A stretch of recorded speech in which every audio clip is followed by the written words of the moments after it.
Welcome to Friday Friends, RI Elder Info's weekly look at the organizations and individuals providing resources for Rhode Island seniors, caregivers, and professionals.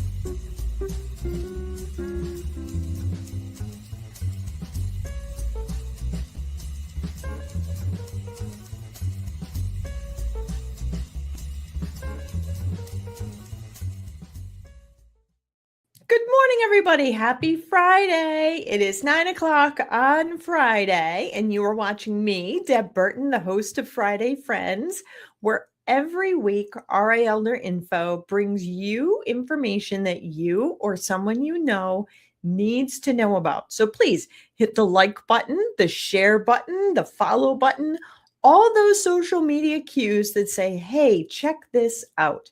Because Today, we're talking about finance and the cost of being a caregiver. And I know that this is something that we don't often talk about. So this is something a lot of folks are going to want to see. So please help us get the word out by doing all those social media things that say this is important stuff. Check it out.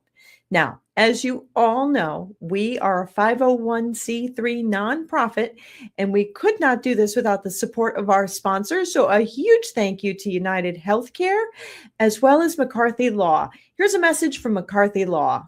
Here at McCarthy Law, we practice in the areas of estate planning, long-term care planning, elder care law, and residential real estate. Our focus is really on providing peace of mind to our clients. If you're interested in scheduling a consultation with our office, you can feel free to reach out to us at 401-541-5540.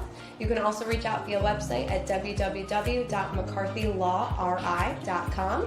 You also should check out our social media, both on Facebook, Instagram, and LinkedIn for some helpful tips and tricks.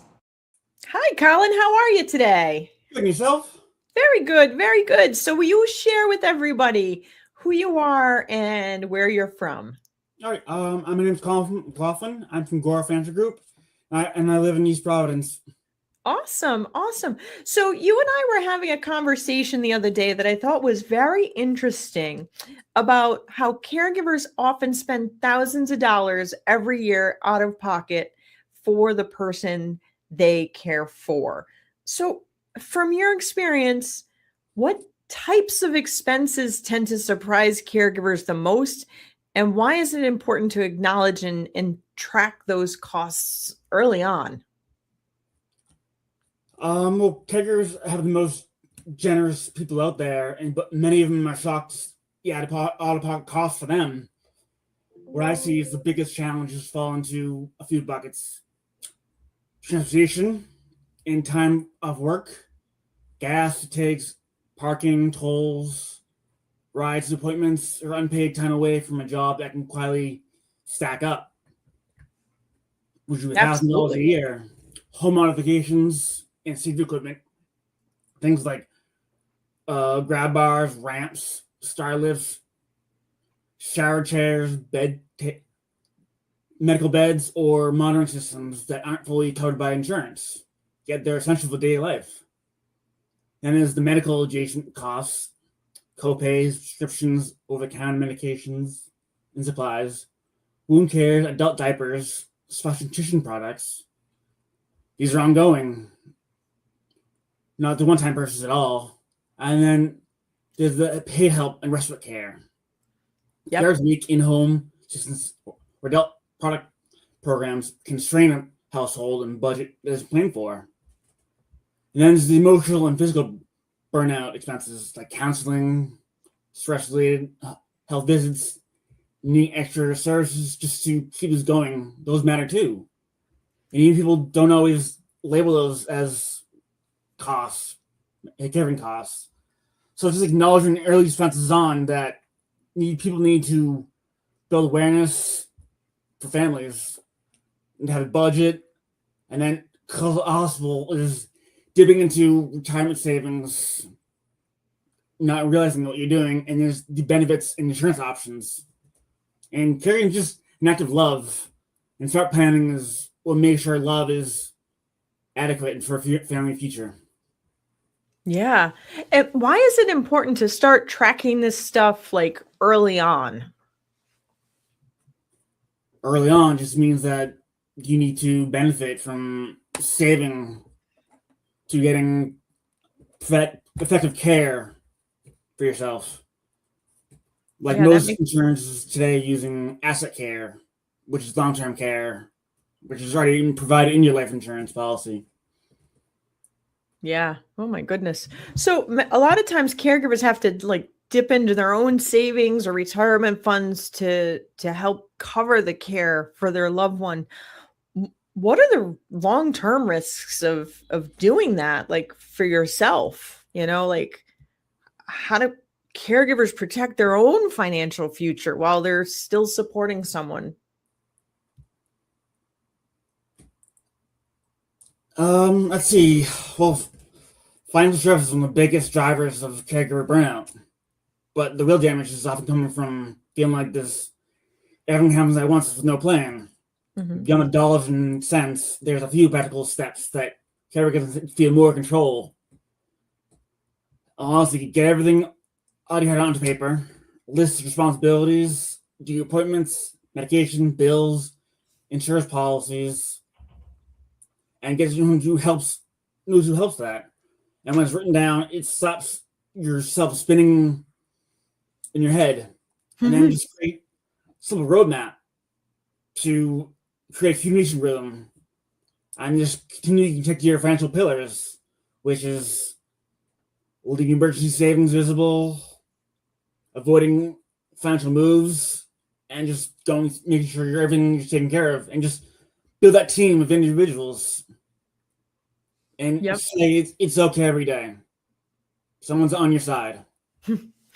Now, if you are a caregiver, does it make sense to take money out of your own retirement account to pay for your loved one? It's not easy to do, but if there's always some ways you can find a way that to do that. Okay. Okay. Now, you did mention about separating caregiver expenses from your personal finances. How do people do that in like real life? How can they keep things separate and reduce their stress and even family conflict? It looks like opening simple. It's just creating a checking account used for only care-related systems, medical supplies, subscriptions, transportation, and all those different that run a different checking account, and keeping those on a shared spreadsheet or notebook to where everything's logged and how it's paid for. Why does that matter so much? It's because everything gets so mixed. You get so flustered. How much, and then people wonder how much they're actually spending. Where did the money go to?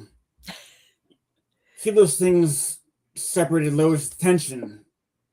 Create the transparency. So understand where the real costs are, and make sure every more conversation is more fact and less emotional. And it will just give more caregivers a peace of mind. And it just makes that planning easier. And just protect that relationship. And one of the biggest resources of family conduct is creating clear records and separate accounts. And it's just about reducing stress and honoring everyone's role and where the family is. Yeah, that's really important to reduce that caregiver stress and really honor the role of where everyone is at. So can you explain things like, if you're still working and you have employer benefits, what does like a dependent care flexible spending account or temporary caregiver insurance, how can those things help? So based on what is out there for asset care and insurance in general, that money is saved in an account. So when you need that, it'd be ready for your family to use on your care, your long-term care, or in today's world, asset care. So take care of, say so you pass the two ADLs, it'll help you take that. If you pass those two ADLs, they'll be taking care of you and handling making sure you're taken care of. Okay. And that's how that works? Yes. Okay. And when financial stress, it can contribute significantly to caregiver burnout. Beyond dollars and cents, what other planning steps can caregivers take to feel more in control and less overwhelmed when they're balancing, caregiving and work and their own long-term care needs? I would say it would be just create a plan. Have everyone in your family, your team, having everyone have a role, and always give yourself permission to plan for yourself. And really take care of yourself. Yes. Yeah. You take care of your family, your mother, your father. You still have to take care of yourself as well, too. Super important. Super important. Now, are these things that you can help people with? Yes, of course. Okay. What if somebody watching wanted to reach out to you, how would they reach you? They can email me. So actually, I have on either social media or Facebook. I can share my link. Yeah, I can put that into the comments section. Awesome. Absolutely. Absolutely. So I'm really glad that you were able to come on today and share this information. It took me a little bit longer than I expected, but I appreciate you being able to stay on, and thank you for sharing this information. Thank you so much for the invitation as well. Absolutely. Everybody, it is expensive out of your own pocket to be a caregiver. And like Colin said, it is very important that you keep the expenses that are for yourself and for your loved ones separate, and that you track them early and often so that you have accurate records. And to really take into account what you realistically can financially afford to do. So lots of planning, not only for your loved one, but for yourself as well, because that planning will help reduce caregiver burnout, which is a real thing. And it is something that the more you plan ahead, the easier caregiving can be. So I am glad that you have all joined me today. I look forward to seeing you all again next week. In the meantime, be well and be kind.